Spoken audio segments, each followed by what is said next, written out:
Illustrations will always utilize multiple elements or principles of visual narrative at any given time, and one of the easier sets to digest is size, proximity, how close or far apart things are, and alignment of those things. But before we get too deep into that, welcome back to my Think Like a Mangaka tutorial series, where I talk about making manga. For this first set of videos, we are going over the principles of visual narrative as well as visual grammar before we get into the nitty-gritty of making manga itself. And so if you'd like to stick around and not miss any of those videos, please drop a subscribe, but let's go ahead and let's keep going. Readers and audience members typically notice larger elements a lot more easily, and it can affect the perception of a balance of power. It would make sense to ensure that the threat seems larger. It would make it feel more intimidating, more powerful, and make the victim feel weaker and more helpless. These types of psychological tricks that we play on the reader is part of what we as mangaka will need to master and anticipate. The better that we can lead and manipulate the feelings and thoughts of our audience, the better our storytelling will be. And while that sounds kind of gross to use the words leading and manipulating, it's simply one of the things that we have to do as storytellers. We need to be able to anticipate how the audience is going to react and how they are going to feel. That way we can make them feel the correct things to understand the story. In the example above, the man on the left is much larger size, and he takes up twice as much space as the man on the right. While he is closer to the camera, which is proximity, this is being done intentionally, or rather, it's intentionally exaggerated. This gives this man more power, more independence, and more importance. These two are standing side by side, a form of alignment, so we get the feeling that they must be aligned, they must be partners, and one is ready to give orders, and one is ready to obey and use his weapon at a moment's notice. This one panel, just this one panel, tells us who they are and the differences between them at the same time, but it keeps them aligned as partners. These are clearly two different people, and there are other visual elements here that we could talk about, but we'll get to those on another day. So we've already covered a little bit about the size element. Alignment and proximity can go just a little bit further, so let's explore these a bit more individually before I show you some of my own manga panels as examples on how I use these when making entire pages. Out of alignment elements will always stand out over aligned ones. Creating a scene that is generally uniform will be easy to gloss over. However, having elements out of line will draw attention to whatever those elements are, and it could hint at the importance of certain elements over others. It does get a little bit complicated in that alignment and misalignment both can cause unsettling feelings.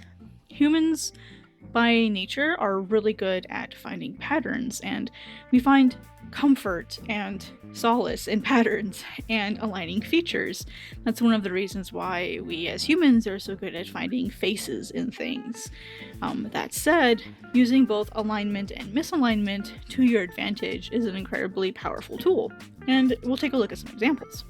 Egyptian art looks very clean and consistent due to a canon and a strict system of proportions. That's actually where we get the word canon, as in it's canon, from. The way the different figures are drawn or their placement within the artwork gives us clues to who that person was. Without knowing what movie or scene this particular screenshot is from, the misalignment hints to us that the group is not unified. There are various different emotional states going on here, the girl having a more subtle or subdued expression, whereas the boys look a bit more apprehensive.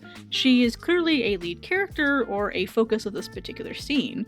The lack of alignment is causing tension, but it also tells us that we need to focus more on her in this particular moment. We have two of the boys starting to step forward, and the third boy on the far right is still not quite moving forward, so maybe he's still not sure. He's maybe the least confident person in the group.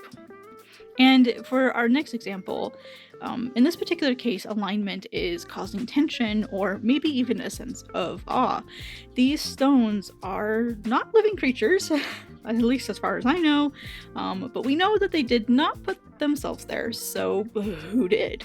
And why was this done? The unknown answers can cause a feeling of unease to the viewer, and so be sure to plan your backgrounds and your environments, etc. accordingly. Remember that all of your backgrounds and environments are storytelling tools too. In fact, I like to think of them as their own form of character. This last one utilizes the element of proximity as well, not just alignment, to make the scene feel strange and unsettling. These rocks are placed very closely together, and so whatever did this was very meticulous. It was clearly very intentional. And so, what are the various ways that we can utilize proximity to our advantage as its own principle of visual narrative? Closely placed elements can seem related or connected, but it can also be how consistent the items are spaced out or close together, as in the previous example. Using this in terms of how close or far apart your objects are to each other can give a monumental impact on the feelings of a scene. Here is a wonderful example by photographer Gregory Crewdson. And in this particular scene, we see this implied mother is looking at her implied child laying on the bed. And while she looks at them, her body is facing away from the child. Her child is also facing away from her. And this creates a disconnect between the two characters. Looking even longer, we see there is snow outside. The door is open, almost as if to invite us inside this apartment or motel. But we're just far away enough that it almost feels like maybe we shouldn't be looking at something. We're not at the threshold of the door or even on the walkway, so maybe we're not meant to see this moment. It almost feels invasive, and it's causing unease, at least to me as a viewer. But art crumbs, this isn't manga! Well, remember that photography is as much a form of visual narrative as comics, manga, film, and TV. The scene could easily become an incredibly powerful panel, or a 2-page spread in a comic or manga, and it would be incredibly effective. You can and should learn from mediums that do the same work as you, but in a different way. It can give you extra insights on how to effectively or creatively tell a story. The theoretical camera is also technically the eye of your viewer. There are a wide array of shots that are taught primarily in film, TV, and animation. However, these shots work just as well in comics and manga as well, though aren't necessarily taught as often. Now that we've covered the 3 basic principles of size, alignment, and proximity, how can we use all of these in a single panel or page of manga? Well, I'll show you some examples from my own work next. Can you see how each of these 3 principles are being used together on this page from an older Godsbane pilot chapter? This particular page does read right to left and is on the left side of a 2-page spread if that information is helpful. If you would like, you can pause the video and analyze this yourself, but I'm going to go ahead and get started explaining. So first, let's tackle size. A large, heavy font sits in a bubble with a thick outline. It has weight and power in the voice of the man on top, an elder who is attacking Aros, the man on the bottom. Aros is making himself small. He's trying to pull away from the attacks. We also see a large, by comparison, hand and bow coming from the left side of the page. Is this thing also important? Alignment. The elder's gaze and hand are squarely focused on Aros, the target of its attack. The two are centered right below the text and dialogue, and I put the flinch sound effect right above Aros' head, intending for the reader to see it as their eye travels down the page. We also have the speed lines and the elder's hair guiding us down the page. As the eye travels towards the left in the direction of right to left reading, there is an abnormally large hand laying on top of a completely separate background. The angle of the elder's back and the bow is roughly the same, a diagonal. And this is a tool that you can use to create motion, speed, energy, or tension. However, the panel gutters themselves are still aligned vertically, implying that these are two different scenes. Lastly, the arrow isn't quite aligned, but it doesn't necessarily have to be. This is the moment right as the archer is settling into her aim, a moment before she lets go, and her target isn't Aros, it's the Elder. This might seem like a lot of really small and subtle details, but the alignment of these things tells us, the viewer, that this hand does not belong to a friend of the Elder, it's a threat, and now the reader needs to turn the page to find out what happens next. But before we get there, let's talk about proximity. The Elder's up close and personal with Aros, holding him down with one hand, but he's also pulling back with another. And why would someone pull back like this? To gain energy and momentum for the next punch. Duh! A moment before impact. The closeness of the arrow is also a moment from impact. And so, in summary, my intention was to have 2 moments standing still, as if they are in slow motion. One last thing that I forgot to mention about size here is the size of the panels themselves. Larger panels will take more time for the eye to travel through, something that we'll talk a little bit more later in my videos on komawari, essentially paneling for manga. These huge panels make the action feel slower because it takes the eye longer to read them, to travel through them. The scene is tense, and we need to know what happens next. The reader needs to turn the page right to left to find out.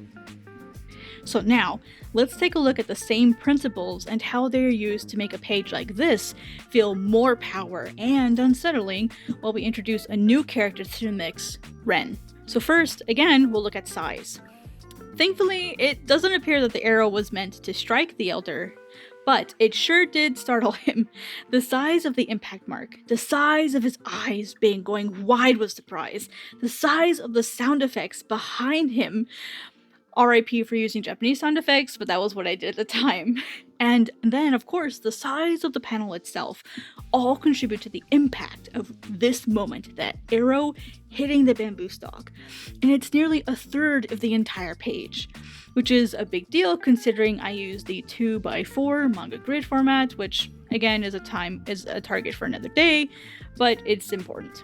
So as we move forward, Ren takes up a small amount of space in that first panel afterwards, but as she speaks, begins to reload her bow, she starts to take up more surface area each time. This was my way of trying to make her feel like she's coming closer, altering the perception of proximity.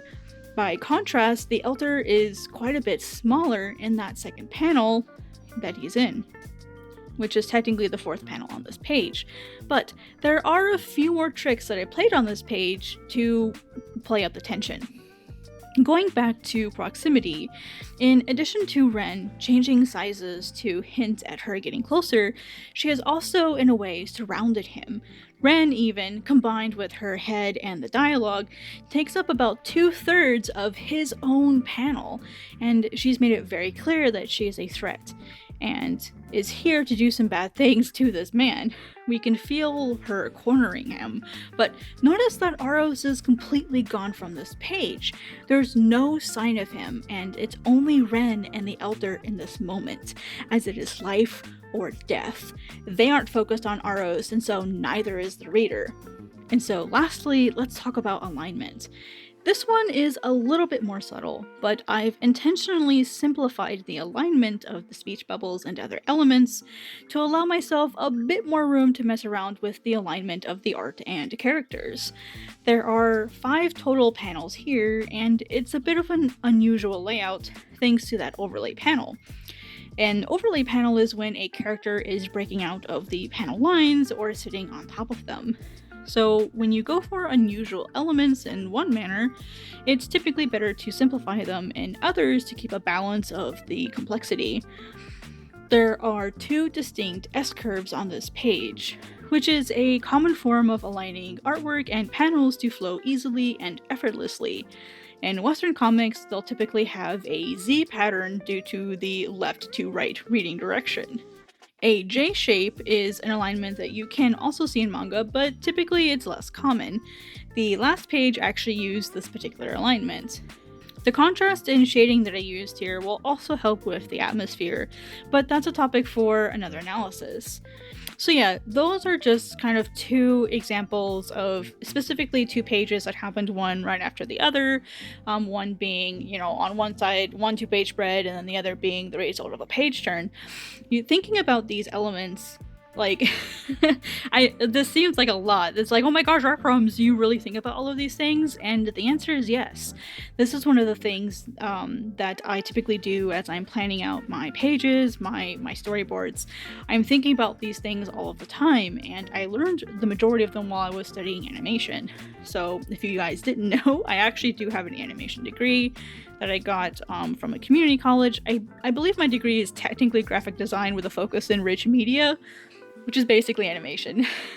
Alright guys, I know that was a lot. That's a lot to digest. That was a pretty long video. I definitely didn't plan for it to be that long, but that's how it is when you have multiple topics to cover in one video. So yeah, if you guys have any questions about using size, proximity, alignment, or if you have any topics that you'd like to make sure that I don't forget to cover in future videos, please just leave a comment below. I do my best to answer all of the questions that I get, and if your question is particularly interesting, I might make a whole separate video about that particular thing.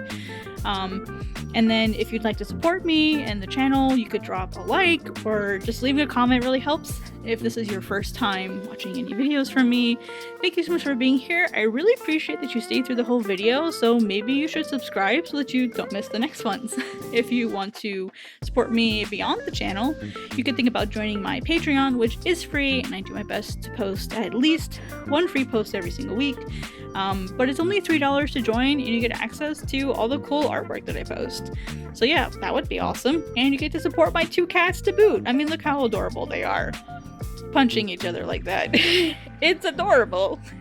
Anyway, I'm gonna go ahead and go. There's so much to do, so much manga to draw, so much manga to read. But I will see you guys in the next video. This has been my Think Like a Mangaka series, and I am Arkrams, and I will see you in the next one. Take it easy and have a wonderful night. Ciao!